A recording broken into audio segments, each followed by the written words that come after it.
Hello student, this is class 6 and now we are going to continue our chapter number 5th, which name is Things Around Us, which is taken from biology. So students, in the previous video of this chapter we already discussed about the characteristics of living things and lots of characteristics we discussed in the previous video. So students, if you didn't watch that previous video, so first you have to watch that video and come here now to watch this video. Now let's begin.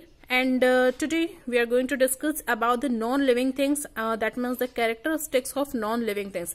Students, in non-living things and living things दोनों में characteristics हम लोग बहुत अच्छे से define कर सकते हैं. You can look here many non-living things, which is chair, table, train, TV and tea table, books, stalls also. So हमको ये बताना है कि इसमें क्या characteristics होती है. जहाँ पर living things में हम लोग ने देखे थे कि वो एक place से दूसरे place में move हो सकते हैं automatically. बट क्या नॉन लिविंग थिंग्स ऐसा कर सकती है? जहां पे हम लोग ने देखे थे लिविंग थिंग्स क्या कर सकती है, ग्रोथ कर सकती है, लेकिन क्या नॉन लिविंग थिंग्स अपने आप में ग्रोथ करती है? नहीं. ओके, तो इसी सब चीजों को हम लोग यहाँ पे डिस्कस करने वाले हैं. सो फर्स्ट पॉइंट आ जाता है इसमें no structural organisation. Of course students, यहाँ ये ऐसा नहीं है कि किसी सेल से मिलकर बना हुआ है, कोई भी इसमें स्ट्रक्चर नहीं होता है. जो शेप आप इसे देना चाहे वो शेप आप उसे दे सकते हैं. तो इसका कोई भी ऐसा स्ट्रक्चर नहीं होता है जो इसके ऑर्गन मतलब कि जो इसके जो सेल है वो मिलकर इसको बनाता है. देन आ जाता है next point, no growth and development. इसमें कोई ग्रोथ नहीं होती है. जिस शेप का आपने टेबल बना दिया वो उसी शेप का रहेगा. ऐसा नहीं होता कि ईयर वाइज ईयर या डे वाइज डेज ये जो टेबल है ये बढ़ता चला जाएगा, ऐसा नहीं होगा. तो इसमें कोई भी ग्रोथ नहीं होती है. नो रिक्वायरमेंट फॉर फूड, इसको कोई फूड की जरूरत नहीं होती है ना, कि आपने एक बार जो ये जो टीवी है आपने ला के रख दी तो क्या आप ऐसा करते हैं इसको डेली फूड खिलाएंगे? ऐसा तो नहीं होता. इसको कोई फूड की जरूरत नहीं होती. फूड की जरूरत तो लिविंग थिंग्स को होती है. No requirement for food. Okay, तो इसमें यही दिया हुआ है. नो मूवमेंट, इसका कोई मूवमेंट नहीं होता है कि एक प्लेस से दूसरे प्लेस में जा रहा है, ऐसा कोई मूवमेंट नहीं होता है ना. इसी तरीके से आ जाते हैं. सो स्टूडेंट्स, इसको मैंने लाइन वाइज लाइन नहीं पढ़ाया है. You have to read this para and while reading if you face any problem any query so you have to mention on the comment. Okay, now come to the next plot, which is no life process like nutrients, respiration, excretion, and reproduction and stimuli.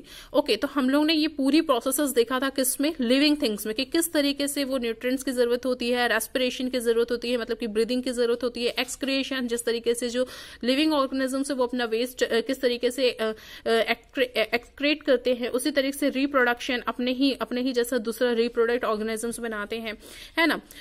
And stimuli मतलब कि environmental के changes के साथ उन लोग में क्या response होता है, ये सब चीजें हम लोग ने देखी थी. तो बट इस टाइप का कोई चेंजेस हमको यहाँ पर मतलब कि नॉन लिविंग थिंग्स में नहीं मिलता है. But life process like nutrients, excretion, respiration, reproduction and stimuli are not shown by non living things. Of course आपको हम लोग को इसमें कोई भी इस तरीके का कोई भी चेंजेस नजर नहीं आता है. Although non living things can not reproduce on their own. Of course जितनी भी जो नॉन लिविंग थिंग्स होती है वो बिल्कुल भी रिप्रोड्यूस नहीं करती है उनके जैसा कोई अपने टाइप का और कोई यंग, है ना. So many similar types of things can be produce for a single things. For example, similar type of gold jewellery can be prepared from a single unit of gold manually. अब यहाँ पर अगर उसके हम लोग को शेप को change करना है, साइज को चेंज करना है, तो वो हम अपने हिसाब से उसको करते हैं, ना कि वो उसमें खुद सेल्फ चेंजेस आता है. नो लाइफ साइकिल, इसकी कोई लाइफ साइकिल नहीं होती. ऐसा नहीं होता है कि ये जो टेबल है ये पहले छोटा सा टेबल रहा होगा, फिर बड़ा टेबल बना, फिर उसके बाद बूढ़ा हो जाएगा, ऐसा नहीं होता. तो इस तरीके से जो नॉन लिविंग थिंग्स होती है इसमें कोई भी लाइफ साइकिल नहीं होती है. जिस तरीके की लाइफ साइकिल हम लोग ने एनिमल्स की देखी थी, ह्यूमंस की देखी थी एंड बटरफ्लाई की देखी थी, है ना. तो किस तरीके से उसमें लाइफ साइकिल होती है, बट नॉन लिविंग थिंग्स में इस तरह की कोई भी लाइफ साइकिल नहीं होती है. लिविंग और नॉन लिविंग थिंग्स, अब यहाँ पर दोनों का कंपैरिजन किया गया है. भाई देखिए, सम नॉन लिविंग थिंग्स में show more than one characteristics of living things. कुछ जो नॉन लिविंग थिंग्स होती है उसमें बहुत सारी कैरेक्टरिस्टिक्स होती है. जैसे कि non living things can be divided into 2 parts. इस तरीके से हम लोग जो नॉन लिविंग थिंग्स को ना 2 पार्ट में डिवाइड कर देते हैं. Those which were never part of a living thing, मतलब कि एक वो जो लिविंग थिंग्स का पार्ट नहीं है. जैसे कि अगर मैं प्लास्टिक की चेयर और लकड़ी की चेयर की बात करूं तो जो प्लास्टिक है वो लिविंग थिंग्स का पार्ट नहीं है, बट जो लकड़ी है ना, वो लिविंग थिंग का पार्ट है. क्योंकि जो प्लांट है वो क्या है भाई, लिविंग ऑर्गेनिजम्स है. वो छोटे से बड़ा होता है ना, बड़े से काफी ज्यादा बड़ा हो जाता है. इस तरीके से यहाँ पे जो प्लांट है वो क्या है, मतलब कि जो लकड़ी से बना जो फर्नीचर है वो क्या है, किसका पार्ट है भाई, living things and those which were once part of living things but now they are not.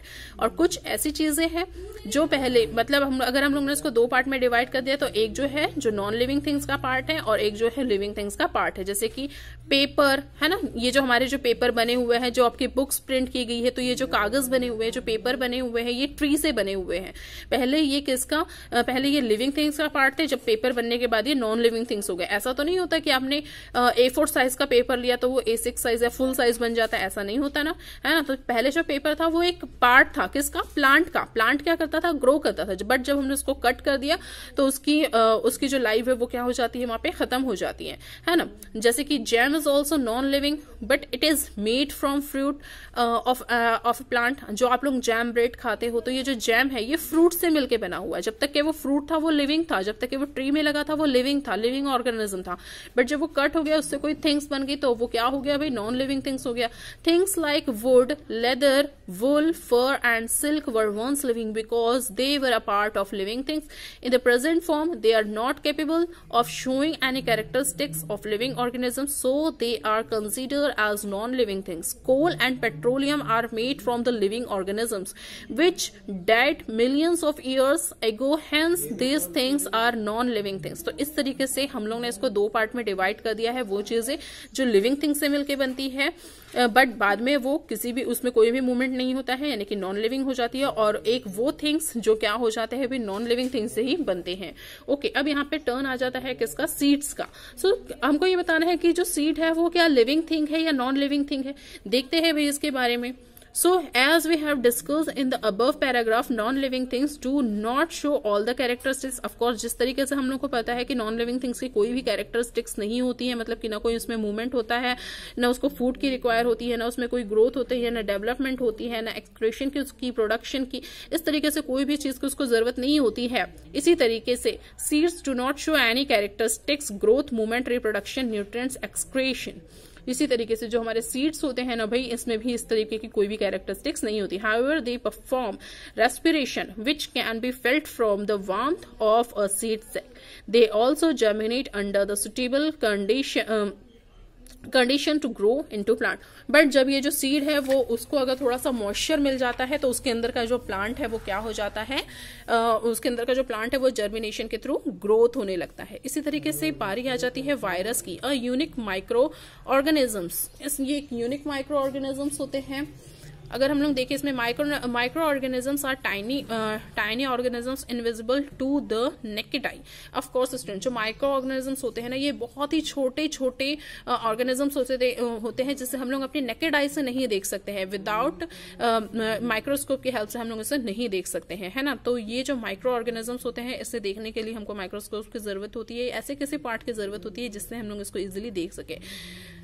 तो यहाँ पर भी इसमें भी क्या होती है, लाइफ रिलाई करती है, ये भी लिविंग ऑर्गेनिजम्स होते हैं, है ना। तो इस तरीके से ये क्या करते हैं भी, परफॉर्म करते हैं। तो यहाँ पर होती है स्टूडेंट्स आपकी लेट्स ट्राई टू स्टार्ट। अब हम लोग बढ़ते हैं आगे and I will provide the question answers of let's try to also. अब हम लोग आ जाते हैं कहाँ पे, इंसेक्शन में, interaction between biotic and abiotic component. अब हम लोग इंट्रैक्शन देखेंगे किस तरीके से जो बायोटिक और अबायोटिक कॉम्पोनेंट्स होते हैं उसमें इंट्रैक्शन होता है। Biotic components that means the component in the environment that have life. मतलब कि बायोटिक कॉम्पोनेंट वो होते हैं जिसमें क्या होती है स्टूडेंट्स, लाइफ रिलाई करती है। And abiotic component that means the component in the environment that do not have life. मतलब कि एनवायरमेंट में रिलाई करने वाले वो कॉम्पोनेंट जिसमें लाइफ नहीं होती है। तो इनमें कौन कौन से जो इंट्रैक्शन है वो होते हैं, जैसे लाइट के थ्रू अगर हम लोग देखें, फर्स्ट होता है light. Plant use sunlight to prepare their food. Of course जितने भी जो प्लांट्स होते हैं उसको लाइट की जरूरत होती है, सनलाइट की जरूरत होती है अपने फूड को प्रिपेयर करने के लिए, है ना। उसी तरीके से आ जाता है टेम्परेचर। एक प्रॉपर टेम्परेचर की जरूरत होती है, क्लाइमेट की जरूरत होती है जो हमें सनलाइट के थ्रू मिलता है। फिर आ जाती है यहाँ पे टर्न किसकी, वाटर की।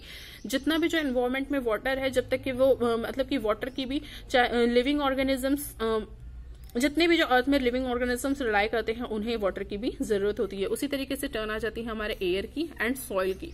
So students, you have to read that para and while reading if you face any problem any query so you have to discuss me. यहाँ से आ जाती है स्टूडेंट्स हमारी लेट्स ट्राई 3। तो आप लोगों को देखना है कि किस तरीके से जो बायोटिक थिंग्स है और अबायोटिक थिंग्स है वो क्या करती है, इंट्रैक्शन करती है। ठीक है, लाइट में अगर आपने नॉन लिविंग थिंग्स को भी लाइट में रखा हुआ है या फिर बहुत ज्यादा टेम्परेचर में रखा हुआ है तो वो क्या हो जाती है, एक तरीके से खराब होना शुरू हो जाती है। जैसे कि अगर मैं नॉन लिविंग थिंग्स आयरन की बात करूं, अगर वो वाटर के कंपेयर में आ जाती है तो उसमें जंग लगना शुरू हो जाता है ना। तो इसी तरीके से आप लोगों को ये चीजें बतानी है और समझानी है, देखना है, इसे समझना है, क्योंकि यही सब चीजें इस पैराग्राफ में लिखी हुई है। So I will not read line wise line, I will not explain line wise line. Okay, so you have to read that para and while reading if you face any problem any query so you have to mention on the comment. So I'm stopping here and I will provide the question answer of let's try 3 also and इसके साथ ही ये होता है इस chapter की ये chapter finish. Okay, so best of luck for your model test paper. See you soon with the next chapter on your syllabus. Till then, take care. Bye bye.